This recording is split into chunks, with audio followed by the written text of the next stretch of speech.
Mini episode 1400 of the FDH Lounge is brought to you by Sportsology, delivering unconventional columns and webcasts about sports, TV, music, movies, and more. Follow them on the web at sportsology.com. The FDH Lounge. You want to schedule your life around it. A long time ago, on a gloomy, wet Cleveland spring night, two men stand alone amidst the late-night drizzle. Their voices echo across the vacant station parking lot as they debate the merits of the great American radio show that have been missing for far too long. On that night, an idea was born. That idea became the FDH Lounge.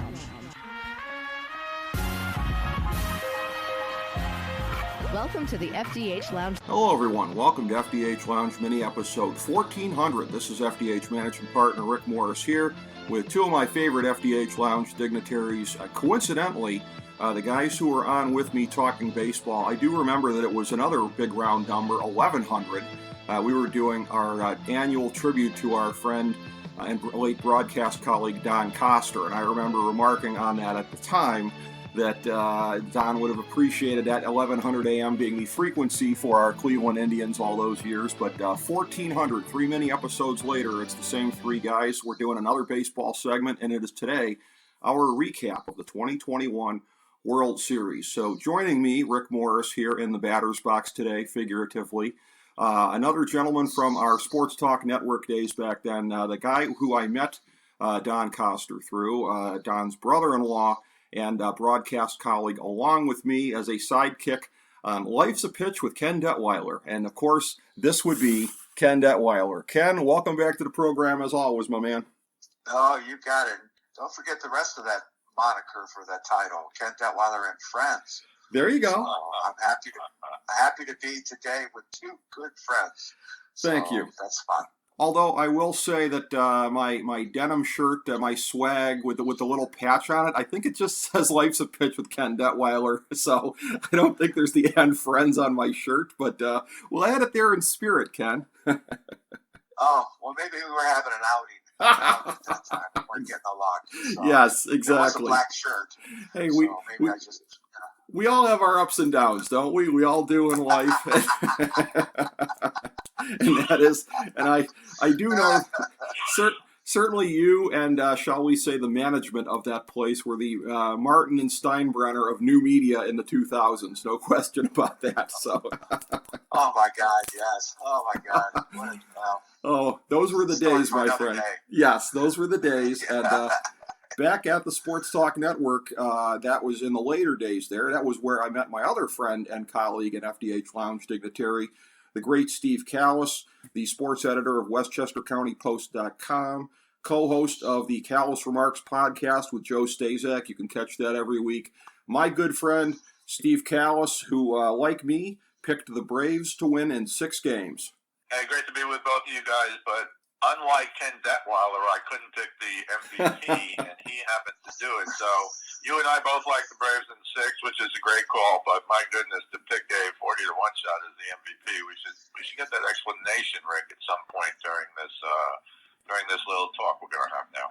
Hey, no time like the present. Ken, what put you onto it? I know we're all trying to block out the memories of 2016, but Solaire, I believe he had World Series experience from then. So was that any factor in this? Dumb luck. Okay. Dumb luck. To be honest with you, but no, he was betting in the one hole. You know, in the past, you guys have covered enough of these World Series to know there's Bucky Dent, there's this guy, there's that guy. There's somebody's going to be obscure. So I just rolled the dice, and I saw, what he had done. Thought he had an opportunity to really prove himself, and he did. And it was just like, that guy is cut, though. Yeah. He's really a big guy. I don't know what the future holds for him once the team gets back together, and his spot will be gone, I guess, at the top of the order, but for next year. But who knows? Well, hey, he was traded away by the Cubs after they won the World Series in 2016, so if it happens again, it wouldn't be the first time for him. But yes, it was an incredible call on your part. I gave the nice no-look pass to Steve Kallas there to mention that, because I knew he was just itching to mention your success in calling him that we might have called Braves in 6. You said Braves in 7, but yes, this is much bigger to call Jorge Solaire. And I want to mention here, I mean, there's any number of things I think we want to get to as far as what we saw in the series, but something that wouldn't even have been possible a couple of years before, because I don't believe he was on the medium until he retired, but a tweet from Vin Scully after the World Series, quote, "Would you believe in the year Hank Aaron passed away, the Braves won 44 games before the All-Star break, 44 games after the break, and won the World Series the 44th week of the year. Aaron, of course, wore number 44. Maybe the Braves had a secret weapon after all." The first reply to him is some guy who says, "This really is amazing. Also, on the day they lost Ronald Acuna for the rest of the season, the Braves were 44 and 44. So, wow. Yeah. Wow, that's incredible. Yeah. Cue Gary, the numbers guy here, all the numerology specialists out there in the world that might read something into that. But Well, and I will say this about that, Rick. This is so fascinating. I did not know that. But the two managers, we all know, and maybe a lot of listeners know, that Dusty Baker was on deck when Hank Aaron hit his 715th home run. But even more interesting, given this World Series, is that it was Hank Aaron, I believe in 1981, who hired Brian Snitker to work in the Atlanta Braves organization. Yep. And he's a lifer there. I think he might have been maybe a minor leaguer before that, but in 1981, I'm pretty sure it was, Hank Aaron hired him to start his coaching career. And lo and behold, the guy's 66 years old, and all these years later, he managed to, do what he did, which you love these baseball lifers. I know we're essentially baseball lifers, not on their level, but to see Dusty Baker, who was playing in the major leagues in the 60s and still managing at 72, and still hasn't gotten that World Series, by the way. After this. And you could almost see when Solaire hit that 3-run homer in Game 6, they showed Dusty Baker, and, he just kind of looked down, probably cursed, looked away, and he could see it slipping away, although it was still relatively early, but he could see it slipping away. And then you see Snitker, who barely seems to want to be in front of the media, and the same thing afterwards. He said, "Yeah, I never believed anything until the end of the game. I didn't believe it. I didn't believe it. I didn't believe it. It's the greatest thing that ever happened to me." So you got to love that in terms of the old school manager type. And even though Snitker, that one game, he took out Anderson with a no-hitter after 576 pitches, he said, "I just went with my gut." But I have to think there was a little analytics there too, since I think they were going to go around the third time in the batting order, and that's like the golden, the pitcher's going to get killed. Doesn't matter who the guy is. Doesn't matter if it's Blake Snell last year in Game 6, where the Rays lost their chance to win the World Series. But it's good to see two old-time guys, even though I think analytics does play some part. It doesn't play the dominant part, and we agree that it shouldn't play the dominant part, but of course many others think analytics is the be-all and the end-all. Well, it really was incredible watching the two guys out there, as you said, lifers. And for somebody that is most definitely a lifer, Ken Detwiler here with now 5 decades plus in the game, the vast majority in coaching and player development here. Ken, what were your thoughts on watching these two guys moving the pieces on the chessboard? It was fun. I was torn because of what Steve just said and what you just agreed with, Rick, is both these guys being lifers, and Dusty being so close to getting that at age 72. My heart kind of went out for him also. So, but I don't know if we're going to see lifers much anymore, the way the game is going. It's all analytics. It's all front office pulling the strings more so than ever before, allegedly. Yeah. It was fun to watch these guys. They're both wonderful men from what I could tell, and they both deserved it, and it's just unfortunate that only one could come with the trophy. Yeah, there's always going to be a winner. There's always going to be a loser. And in looking at this here, it was a weird series, because later in the series, I ended up being wrong 2 different times. Generally, you see something that turns out to be a turning point in the series. And when the Braves came back on Saturday night with the back-to-back home runs late in the game, tie it, and then take the lead and go on to win, in a game that they were just way down the whole way. I mean, not way, way down, but they didn't look like they had much life. They looked like they were going to be smothered, and they come back and win it. And I thought, okay, that's it. They're going to finish them off tomorrow night. Grand slam in the first inning the next night it was an amazing shot that was hit by Duvall, and then they give that up, and Houston chips away and comes back and wins it. And I thought, okay, we're going 7 now. And then Atlanta comes out in the next game and jumps on them, and it was one of those things where it really kind of defied the whole thing of momentum. They often say, Steve Kallas, that momentum is only as good as the next day's starting pitcher, but these two teams coming into this series did not have the starting pitching of some of the teams in the last couple World Series, largely because of injuries. You got McCullers out for Houston. Soroka had already been out for Houston. You got Charlie Morton going down with the broken twig in Game 1, but not before he went and threw a few more fastballs on it.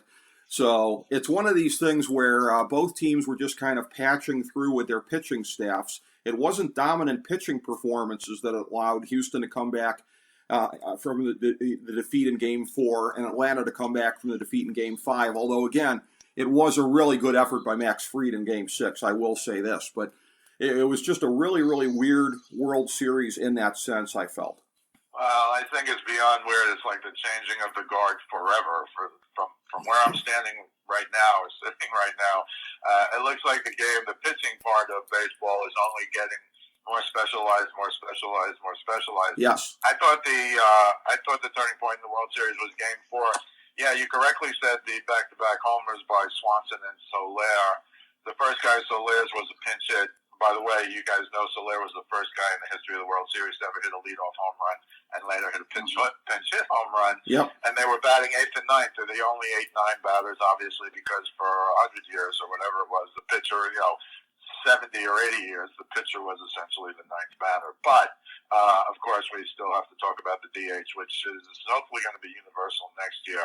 I don't know that I was ever for it. I wasn't for it back when they put it in 73 because I thought eventually we were going towards 9 offensive, 9 defensive players, and it would become more like football. But it's only been the pitcher. But now I'm glad it's going to be constant in each league because the stupidity of baseball when they write about it 100 years from now is going to be, how could you have 2 leagues with as big a different a rule as the DH? But I thought the Game 4 was the turning point because the Braves started Dylan in the league. His first career start, he was pulled after 4 batters because you got to go with the quick hook now. Wright came in to only give up 1 run in that first inning when they had the bases loaded. And for them to win that game, I was like, yeah, this is over. And, of course, it's also easy to say that when you're up 3-1 because rarely the teams do come back, but rarely do they come back. And also, as for Max Fried, so I posted our thing late. I posted it, I think, during Game 1. Mm-hmm. I wrote, yeah, we did this the other day. Yeah. But the real question is, would Steve Kallas go off his pick of the Braves in 6 after Charlie Morton, who I didn't even know I did this during Game 1. Obviously, he had been hit. I don't think I knew he broke his leg. And could they win without him? And I still picked them because I hate the Astros. They're still the cheaters. We talked a lot about it in the preview. Cheaters shouldn't win. I thought it would have been horrific for baseball if they won, and that would be, oh, well, look at us. We won without cheating. Get the hell out of here. It still infuriates me. I don't know how it was in 1919 when the White Sox threw the World Series, and, they were all acquitted in court because the confessions that they all made somehow literally disappeared, which means they were stolen. And so they were all acquitted, and then Landis kicked them all out anyway. But one final thought for me on the pitching, and this is sad, and this will bother Ken Detwiler. The longest starting pitcher in this World Series who went the longest was Max Fried in Game 6. He went 6 whole innings. Yep. And that was the longest by any starter on either team in the 2021 World Series. And I'll say it again, 50, 100 years from now, maybe people will look back and say this was the beginning of the end of the starting pitcher as a starting pitcher. And eventually you're going to have teams who are going to, and maybe Tampa's already there, they'll throw 3 out of every 5 games are openers, as they call them. And you're going to be looking at 5, 6, 8 pitchers a game. And even though they put in that 3-batter rule, which I'm kind of against from a theory of baseball perspective, even though they did that, you're still going to have opportunities to have 5 or 6 or 8 pitchers in a game. And I personally just think that's terrible for baseball. Yeah, and I'll tell you what, along those lines, Ken, and this is a kind of poignant observation that I'm going to have here, but I think if you're looking at when baseball really started to change in this way, I trace it back to the 2015 World Series, because Kansas City, again, they had basically just the one ace pitcher, but then they were doing the whole 7, 8, 9, close it out in there kind of a thing, and trying to use the supersonic bullpen to compensate for the starting pitching. And I say poignant because I happen to remember a Halloween party you were having during that, and it was the last time the old Life's a Pitch cast was all in the same place. Me, you, and Don Coster, and me and Don sitting down at your bar and catching up for hours as the game is going on. But great memories of that night and that time. And but that really, to me, Ken, I think somewhat marks kind of a turning point here, because a lot of teams were looking at what Kansas City did and have just taken it much, much further. Yeah, and you know what, I remember Steve said at some point when we were talking the last time through, and correct me if I'm wrong, but starters only go maybe half the game now. Yeah. If that. Yeah. Is that, am I on point with that? Yes. It's 5 innings or something. Yes, I was going to say it was 5 innings. And, something that I'm doing, and here again, I'm at high school level, for goodness sakes, but I've convinced our head coach to, listen, let's just go like fall ball. If you guys are familiar with fall ball, where they have the rules where the starter goes 4 innings and the other guy goes 3, or whatever the case may be, in a 7-inning game. And I'm convinced that at that level, that low level, they're doing the same thing down there.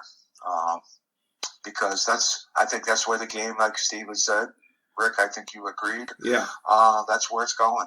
And it did warm my heart, though, because I'm with Steve, and probably you too, Rick. I'm not sure. I'm not going to speak for you on that, but the shutout to Strohs 7-0 on their field. Oh my God! Oh yeah. If it wasn't so late at night, I'd have been howling at the moon outside. Neighbors would have probably arrested me. But it was just desserts. And I have family and friends that are Braves fans, so I was fine with the outcome of it. I'm going to be seeing a lot of happy faces at Thanksgiving, that's for sure.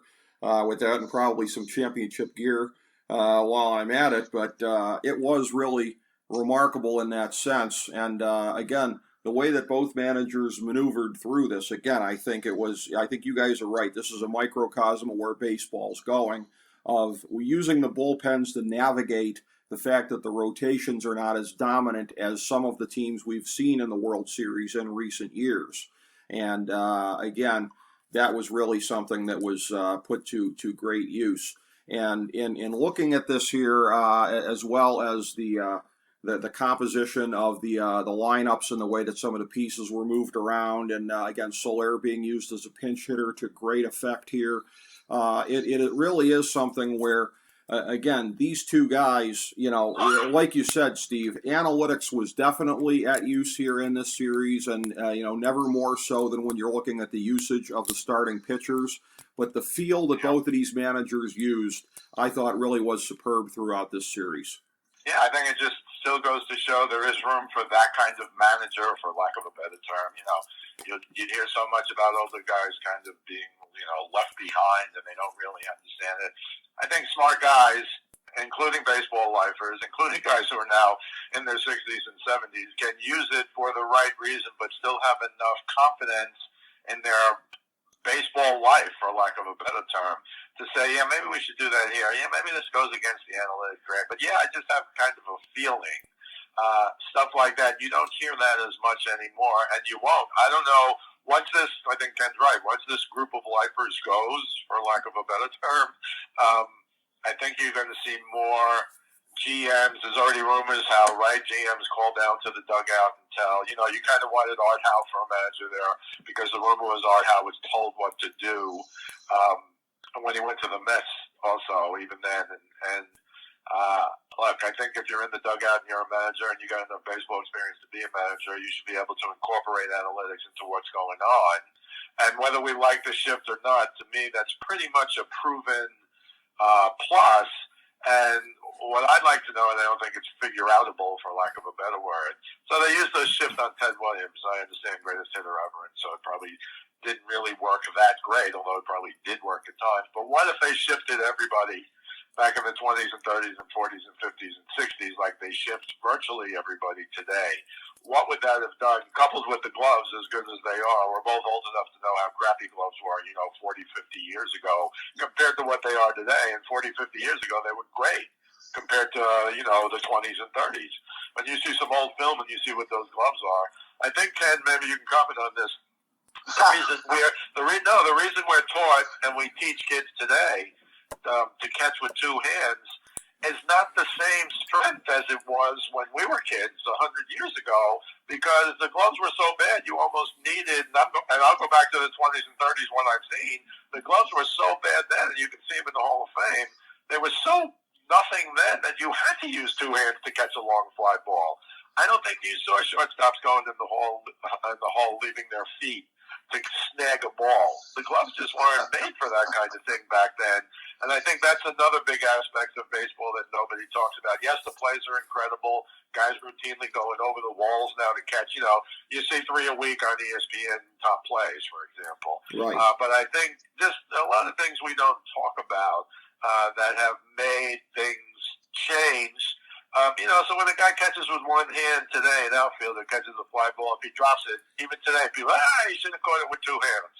And maybe that's right, but the reality is most catches today are with one hand, and the running catches of today, especially the diving catches of today, infield and outfield, I'm just not sure you could have done that 100 years ago, for example, and maybe even not 60 or 70 or 80 or 90.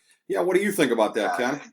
Well, I'm going to say, and Steve and Rick, you probably know this too, those gloves were so horrendous back in the days that they would just, before they went into the dugout, they'd leave the damn things out in the field. Yeah. So, yeah. Hopefully somebody would throw it over the fence, maybe, Steve. I don't know. But, get rid of it so you can get a good one. But today, you're right, the gloves, I look at these kids just at our level, and they're they're humongous. They're just huge. And I said, is that a fielder's mitt? Is that a first baseman's mitt? What is that? And, of course, I know the answer when I ask the question. And then I go back and try to educate them. Well, back in my day, I was a third-string catcher as a lefty. And all I did was catch batting practice when I wasn't pitching or playing first. And all I had was a first baseman's mitt. They didn't have a left-handed catcher's mitt. And I got in 2 actual innings during a game in high school. Wow. I was scared to death because I had a left-handed pitcher, 6'5", and I'm 6'5", and I'm left-handed. And I thought, holy Jesus loves us all. I hope that nobody tries to steal, because it was a 2-0 game, and I thought I would hit the right-handed hitter in the head trying to get the guy at second. And, but, that's another story for another day. But, yeah, I was so happy to see Freddie Freeman out there. Yes. Along with his manager, because there's truly love for those guys. And, it just, to me, that's what the game is all about.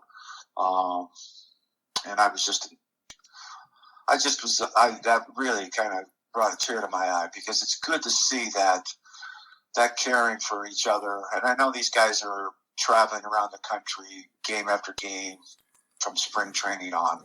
Yep. But one thing I'm going to introduce here, if I may, Rick and Steve, is talking about pitching again, Max Fried's ankle.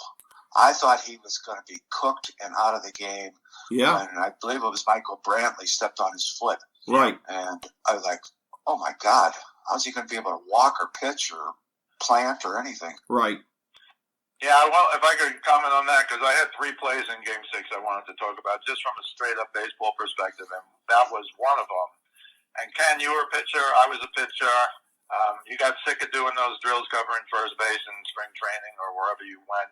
In college, we went to Florida a few times. But even in high school, and damn Central Park we practiced this.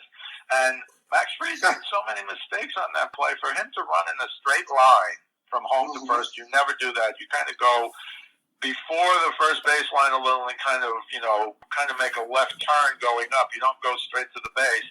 Number one. Number two, he never looked at Freeman at the beginning. Whenever you saw Freeman was, ready to flip the ball to him, and he wasn't even looking at it. It's so weird that a guy like Max Fried, star major league pitcher, wouldn't know any of this. And then, of course, as you said, the final, when you try and catch the ball at the bag, you have to do two things at once. One's with your arm catching the ball, the other with your leg finding the base, and he couldn't do it. But you're right, it was a miracle. Now, somebody told me, is this true again? Somebody told me that the cleats today are rubber, not metal, because that might have explained. I don't know how he didn't break his ankle. Never mind, continue to pitch. I don't know. I did not know that. I thought they might have said that at the game. He got him right on the ankle. And the final joke on that play, frankly, is that nobody saw that the runner didn't touch first until they showed, 6 replays in slow motion. But nobody on the Braves saw it.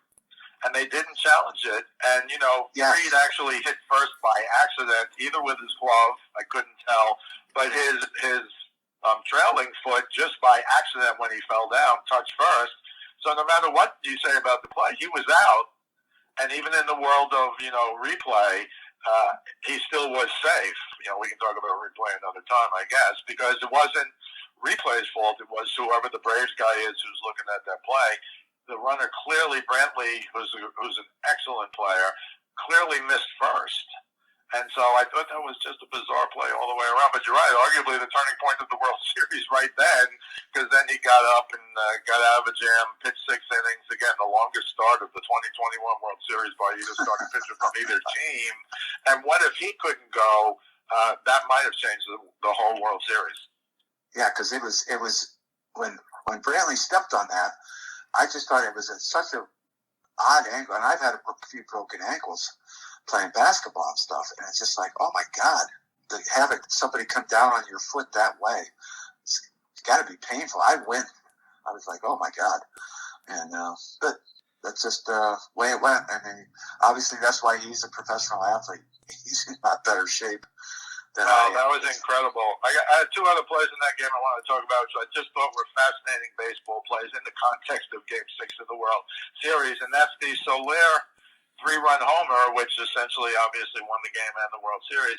Garcia was pitching on 3 days rest, which is just more and more of a problem today, short rest. We're old enough to remember Koufax going in Game 7 and 65 on 2 days rest and couldn't throw a breaking ball, threw all fastballs, and I think 3 hit the Minnesota Twins, 3 hit shutout to win the 65 World Series. But it's harder and harder nowadays, and now short rest is 3 days off. But in any event, Garcia, I thought, was working Solaire really well, but it was all breaking balls away, breaking balls away, breaking balls away. Solaire fouled off a few of them. Was the 8th pitch at bat, and he threw the same breaking ball, but he threw it inside. And inside, so when it kind of broke over middle in to middle, knocked down and away. And Solaire crushed that pitch, and that was the turning pitch point of the game. And then I just want to comment, this irks me so, but I hate the Astros because they're such cheaters. And Correa, I don't know if you guys saw, I don't know if it was during the World Series or before, where he hit a home run and he put his hand on his wrist like it was his watch, and he was yelling, "My time, my time, my time." And you're like, man, just be quiet and play baseball. Now he's a free agent. But anyway, I thought it was interesting that in the bottom of the 6th, with a man on first and 2 outs, Correa struck out. You guys will recall the play. And he didn't realize right away that the catcher missed the ball. He ran down to first when he did. He still was thrown out from all the way to the wall to Freddie Freeman stretching to the inside into foul territory on first base.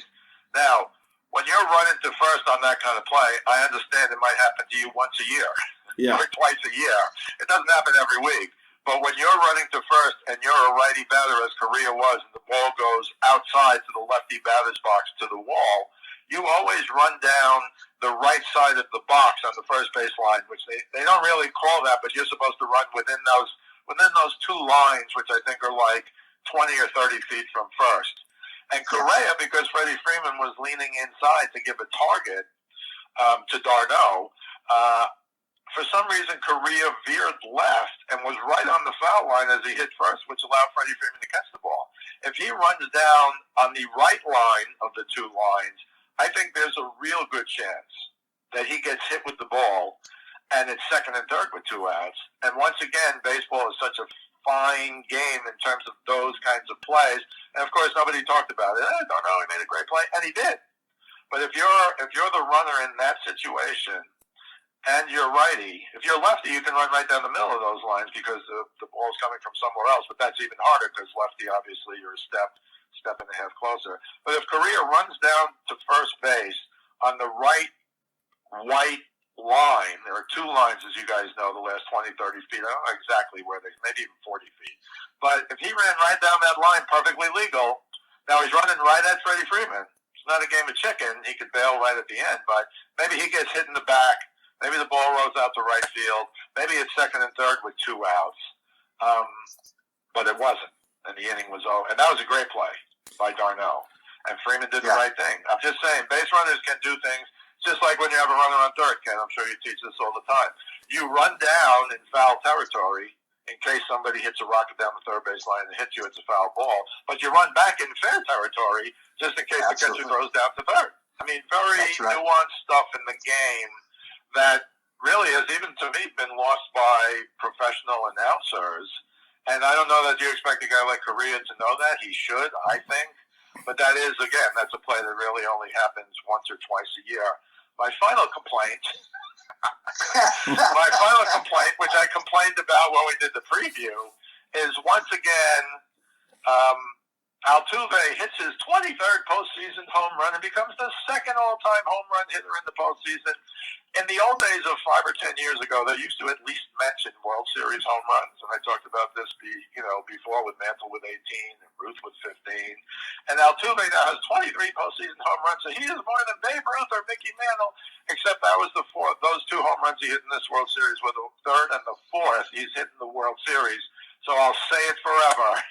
You can tell me he's got 23, and he does, but he's got 4 in the World Series, and that probably puts him in the top, 100 all-time? Right.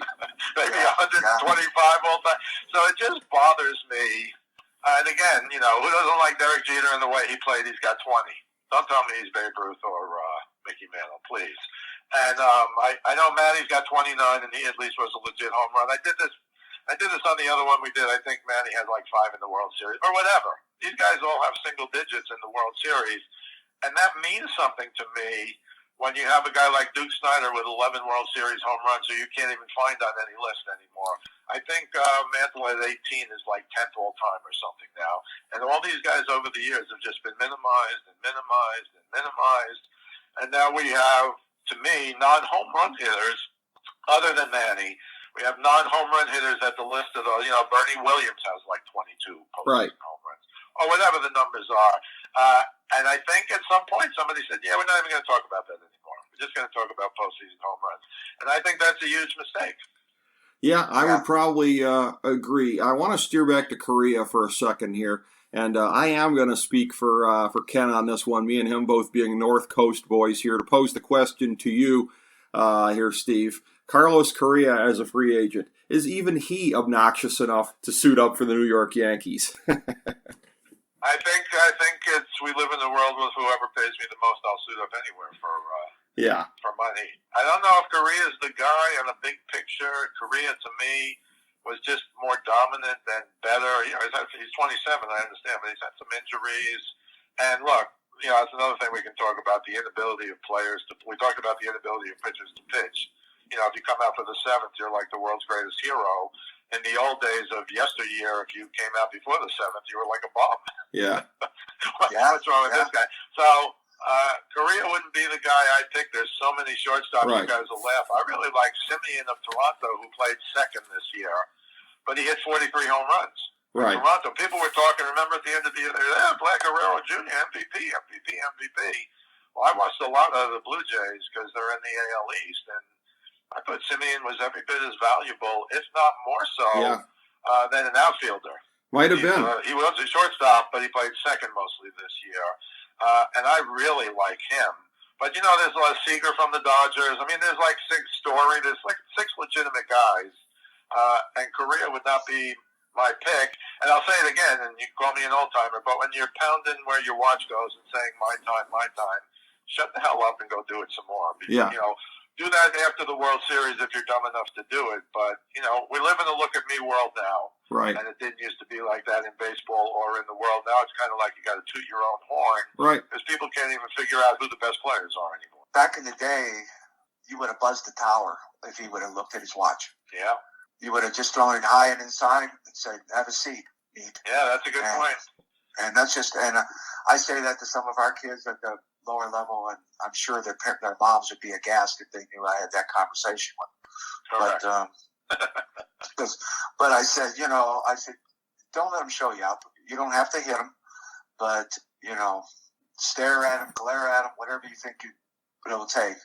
But, no, back in the day, that's what we were taught, allegedly.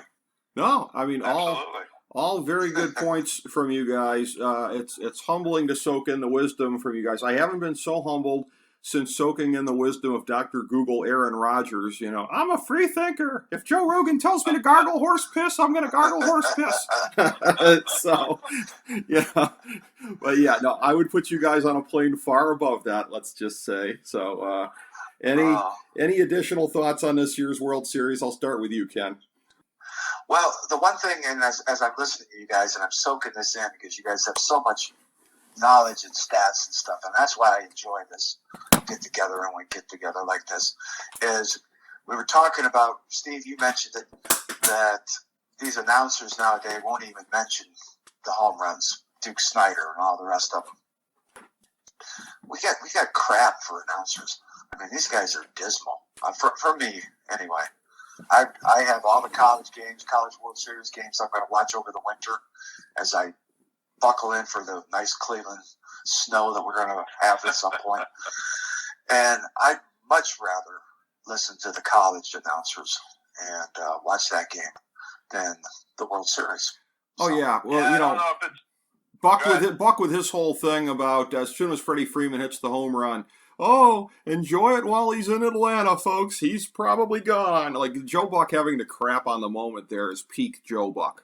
Yeah, I just don't think now Smoltz is Smoltz, so he can. It's interesting to me because I want to hear Smoltz tell me expertise about pitching. I don't necessarily need him to tell me, outfielders going against the wall. I don't know exactly. Jim Cobb to me was one of the best ever, but I remember him talking about outfield play once, and I'm like, yeah, you pitched 23 years in the major leagues or whatever the numbers are. Yeah, maybe you're a Hall of Fame pitcher, and yeah, you know a lot, but I think within the game, it's so sophisticated now.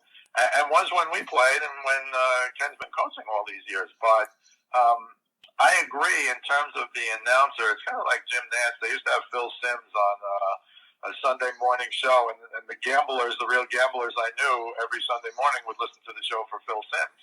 And then Phil Simms either got fed up or they didn't pay him enough or whatever. I don't know if they paid him or not, but he stopped doing it, and they brought Jim Nantz in, and Jim Nantz was defensive. Oh, I told you last week about this, blah, blah, blah.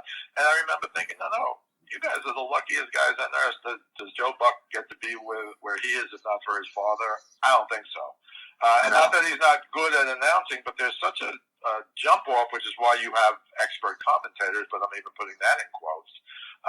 But to think that Joe Buck or one of these announcers are going to have the baseball knowledge or the football knowledge or the basketball knowledge that guys like us in baseball at least would hope for, yeah, I think that's a bit of a pipe dream. And you're right. And oh, by the way, if Freddie Freeman left Atlanta, I think they'd burn down Atlanta. They'd be so pissed off. And I don't think there's any way he's leaving. He's got to be a lifer brave, in my view. He never said that, but the notion, and that might just be a ploy for more money if he says, oh, I want to be a brave for life. I don't know that he said that. I didn't hear him. I've seen a few interviews with him. I think he has. I'd be shocked.